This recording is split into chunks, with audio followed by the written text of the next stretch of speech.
Hi, Holly Mecker here from your ECS Instructional Tech team. This quick tip video focuses on my favorite report that you can generate from IXL. The Skill Analysis Report allows you to easily generate a list of where all your students fall in the range of proficiency for a given skill. Let's jump into IXL and see what it looks like. Here I am logged into IXL. To find the Skill Analysis Report, I'm first going to head over to Analytics, and then Skill Analysis under Skills. Here I am at the Skill Analysis. It's pretty easy to navigate between different skills. In this first drop down, I'm going to go ahead and I can pick between math or language arts. For this example, I'm going to use math. I'm in the 5th grade.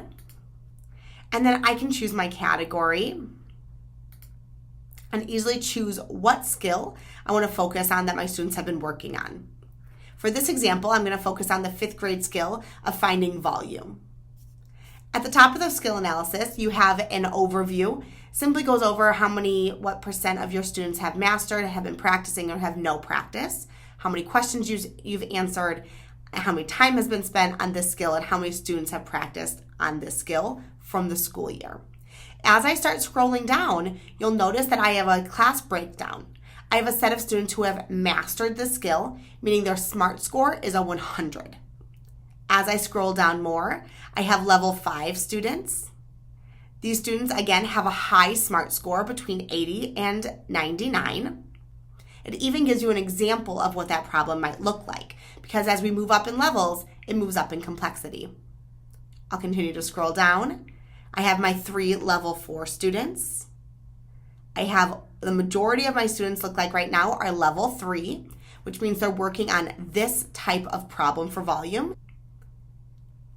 I do have a few outliers. I have 2 students who are still level 2 and 3 students who are in a level 1. It'll also list all of your students who have not yet practiced this skill. I like to use this report for a few different reasons. One, I like to know where the majority of my class is so I know where to focus the practice. For this example, most of my students are a level 3, which means I'm going to be practicing level 3 and then level 4 problems so that they become competent with the level 3s and then they are prepared for those level 4 questions. I also like to use the skill analysis report when I'm trying to answer question 3 in our PLC process.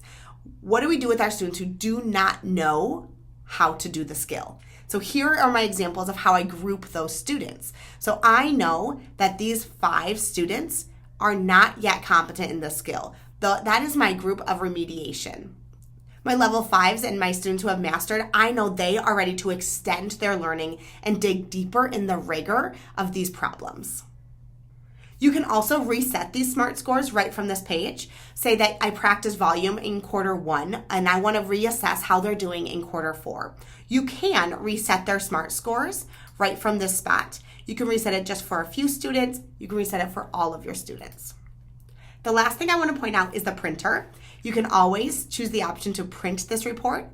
So if you are trying to bring this to your PLC team, you're all bringing your data, this is a wonderful report to print off, save as a PDF, bring with you so that you can all collect this data on who needs remediation and who needs to extend their learning.